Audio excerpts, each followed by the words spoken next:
Am I the a-hole for calling the police on my daughter's grandparents? I, 26 female, have one daughter, Anna, 8 female, 3-bed relationship with my ex, Mike, 38 male. It was an extremely manipulative and toxic relationship, and I'm so grateful that I left when I did. I found out I was pregnant after I left him and decided to keep the baby and gave birth to Anna all on my own. I tried to get child support from Mike, but he refused, despite having a 6-figure salary. He gave me full custody of Anna as he didn't care at all. Fast forward to today, I have a steady job and I'm raising Anna as a single mom. I love her to bits and would do anything for her well-being.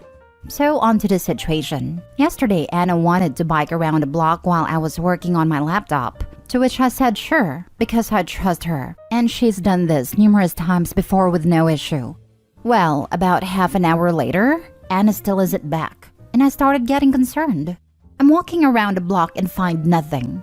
And when I get to my driveway, Anna's bike is there with a note that said something along the lines of, "Just wanted to take our granddaughter out for a treat. She's fine and she will be back by 5 p.m. Dave and Susan." Dave and Susan are Mike's parents, both 70-ish. I had gotten zero info on this beforehand and freaked the heck out. So I called the police and told them about it and sent them to Dave and Susan's house. I have no idea how they got my address, but needless to say, they found Anna and got her back to me. I'm currently infuriated with Dave and Susan for taking my daughter out without my permission. But now I'm getting called an a-hole and told that I'm a witch for not letting them meet their granddaughter and getting them in trouble with the police for spending time with her by Dave and Susan's entire family. I didn't even know if Anna would be alright, let alone alive, so I think my freaking out is understandable. Am I the a-hole? Now for the top comments. Not the a-hole. This is insane behavior on their part. If they want to meet their son's bio child, because she's not their granddaughter, as to be a parent or grandparent, you have to be involved in a child's life. The appropriate thing to do would be to contact her mother and work it out that way. They kidnapped a child. Their son's genetic contribution does not change the fact that they kidnapped an 8-year-old they had never met. I hope Opie's daughter isn't traumatized. They kidnapped your daughter, not the a-hole. The only point worth making towards this insane behavior. Opie, not the a-hole, and please consider a restraining order against these people. On another note, how on earth can sperm donor get away with not contributing? Where I live, the government agency would deal with this and garnish his wages if he didn't comply.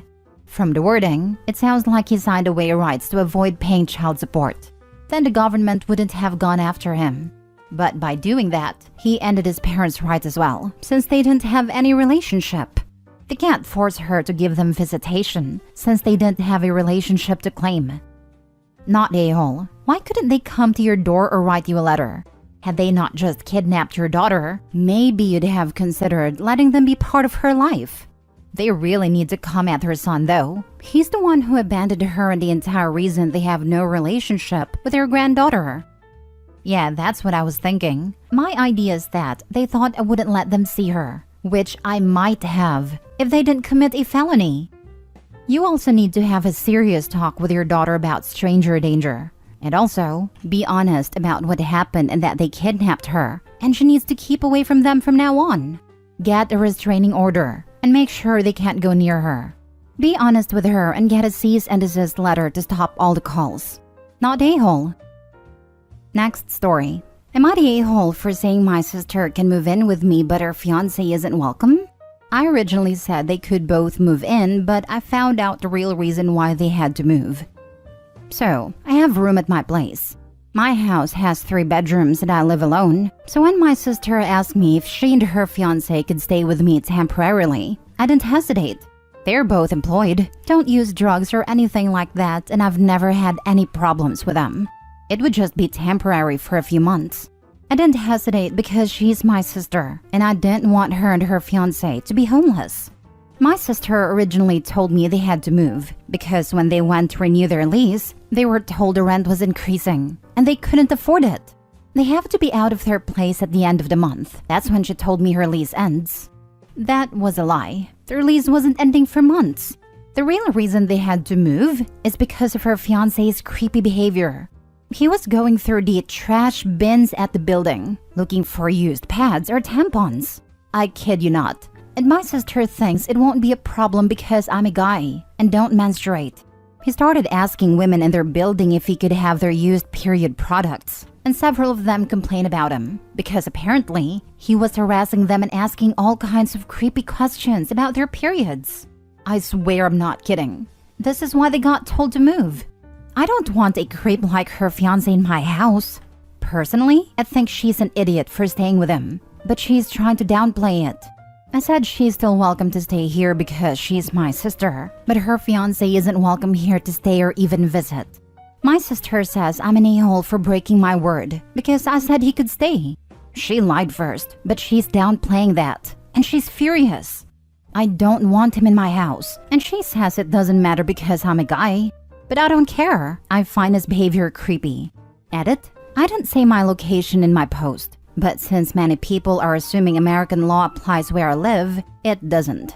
The laws for tenants and eviction in America don't apply here. Saying I can't evict them and would have to go to court is inaccurate. That's not what the law is where I live. Not a-hole. He will stroll through your neighborhood on trash day and harass your neighbors. I live in a rural area. We don't have trash pickups like in the city. We have to bring our own trash to the pickup site. It doesn't go to the curb or in dumpsters. It's why my sister thinks I shouldn't have a problem with him living here. It doesn't change the fact that he has a very weird AF kink/fetish that is antisocial. No one wants that anywhere around. And just because you don't have trash doesn't mean he won't try to get his fix somehow. Asking women in the grocery store in the hygiene aisle, finding neighbors, or worse. And I'm sorry he's doing whatever he does with your sister's used products. This is just too out there. Not only is he banned for life if he violates it, get him trespassed, and tell your sister you will not be at her wedding and don't even ask. You don't support her with this man and you won't be there. You will always be there for her, but never for him, ever. Oh, I 100% agree with you about him. I don't want him here. The "you don't have trash pickup at your house" was my sister's line for why I should let him live here. You did it. Finally, something so weird. Not a single person can say, "Stop kink shaming." This post really has me analyzing my kink shaming line. I think if he's dating a woman and she's cool with sharing her menstrual products, then okay. I still personally find it gross, but it's really none of my business. But asking random women personal questions and then searching through their trash for used tampons is something else. He's involving people without their consent. It's super creepy behavior, and he deserves to be shamed. Next story. Am I the a-hole for not inviting my sister to my wedding because she didn't invite me to hers? I'm 24 female and I'm getting married in a few weeks. 7 years ago, my sister got married and I was so excited. I talked to her about the wedding, what dress I'll wear, or if I could help her plan it, and she was always dismissive. Then a few weeks before the wedding, she told me that it would be 18+. She said she wanted to exclude annoying kids and made this rule, and she can't make exceptions and all this crap. She also said I was too young for the adult atmosphere and whatever. My 18th birthday was a week after the wedding. I was devastated, and I begged my sister to let me come. I really wanted to be there and support her. My stepmom refused to go to the wedding as a result of that, and my dad almost divorced her over it, among other things. I eventually accepted it, and I told my sister that I would not invite her to my wedding either. She scoffed and laughed, and said I was just being immature and I'll forget about it. Now, my fiancé's dad owns a massive yacht company.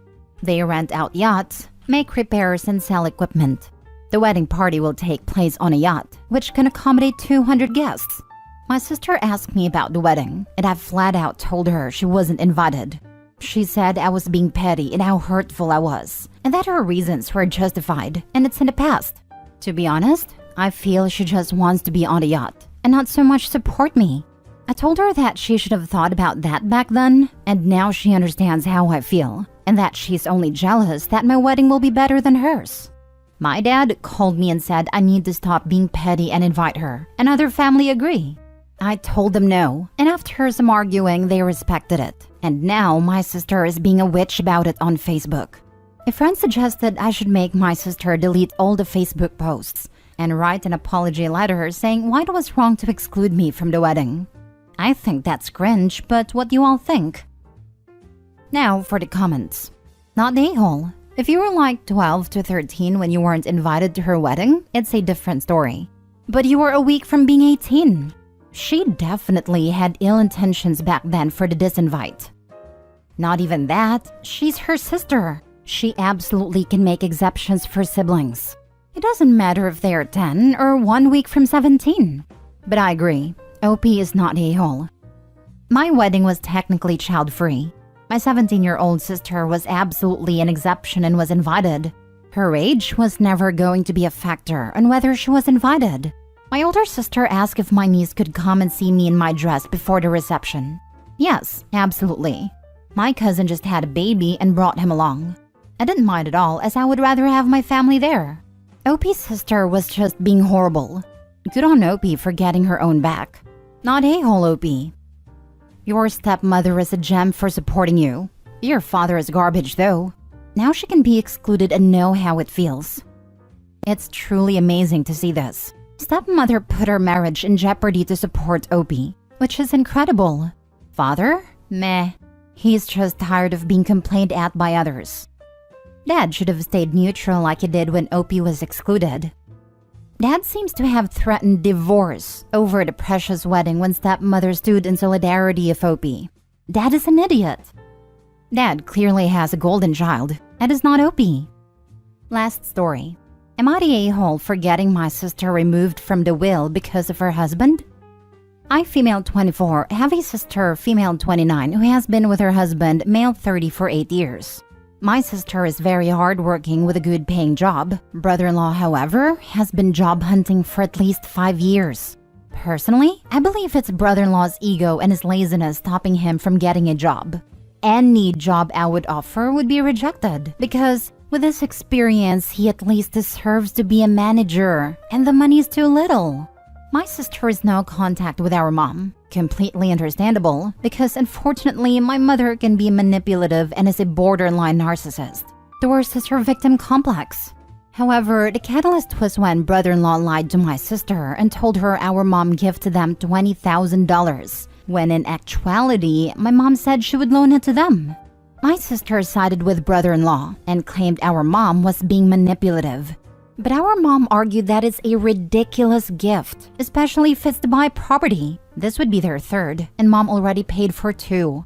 Mom then blew up, because by this point she was paying brother-in-law $100,000 to be her assistant. But he was barely working, about 5-hour days 3 times a week, and always coming up with excuses to skip.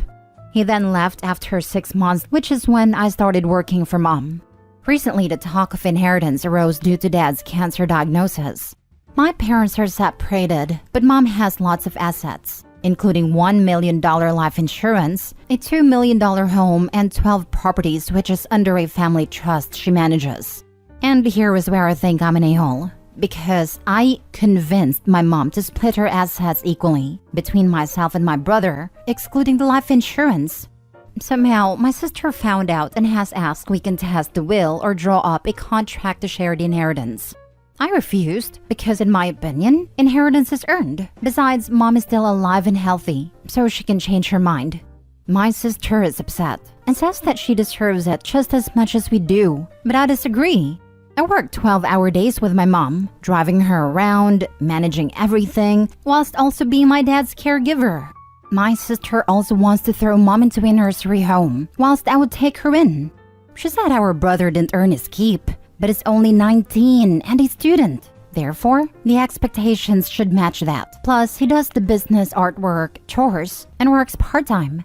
I told her she and her husband can't expect anything from someone they haven't spoken to in a year. And now her argument is that me and my brother already have enough, as mom bought us 3 properties each, whilst she has to share with her husband and kids. My sister says I'm selfish, but I've worked my whole life under my parents.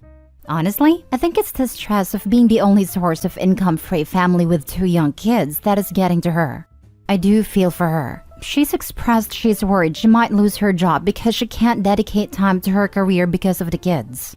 But both go to childcare 3 times a week. And if brother-in-law is unemployed, I don't know what this is. On the other hand, my sister and brother-in-law have always been entitled. Before, when my brother-in-law worked for mom, they would take mom's credit card for groceries and other shopping and not tell her. They also did the same with my dad. More than anything, I don't want brother-in-law's laziness to be rewarded with my mom's hard work. Even though I don't really like my mom, she's a narcissist but still my mom. It's all complicated feelings. I cannot deny she has set us up for life. To think of all the hardships mom endured migrating to Australia and juggling 3 jobs whilst pregnant to build her dream house and it could end up in brother-in-law's hands makes my heart clench. So am I the a-hole? If it was my sister and kids, I wouldn't mind, but her and brother-in-law are a package deal. Note, all family members, except sister and brother-in-law, agree with this sentiment. I do feel guilty, but I don't know how to ensure that only my sister benefits, not brother-in-law. The 12 properties are under a family trust as we built them ourselves. Brother-in-law is not included in our family trust. However, sis has put brother-in-law's name on the title of all properties mom has bought her. My sister will always get her fair share of the life insurance though. I mentioned this in a reply, but we specifically want the 12 properties to remain under myself and my brother's care, so we can pass them down to my sister's children and my brother's future children. My sister or brother-in-law would likely try to sell them. They're not mortgage-free properties, and we still need to manage them. Also, I don't plan on having kids, so it's pointless for me to have this. And because I won't have kids, my niece and nephew will inherit everything of mine. Currently, the original loan for the properties have made my parents liable. I would love to judge, but this is 2 first-world problems for my brain to process. I have a job and 3 gifted properties. I want more inheritance. I've got 3 jobs and a mortgage. I want dental insurance. So I guess you're the a-hole. Try looking at more as I don't want my lazy, entitled, and dishonest brother-in-law to get more stuff. Opie's not really demanding more. She just wants her brother-in-law and sister to get less because of their lousy attitudes and how they've treated the rest of the family. And I'd have to agree. In Opie's situation, I'd prefer the brother-in-law's share go to charity than see him be rewarded for being a lazy leech. Not the a-hole for me. I'd prefer neither Opie nor brother-in-law get anything and it all go to charity. But that's entirely irrelevant. Opie is an a-hole.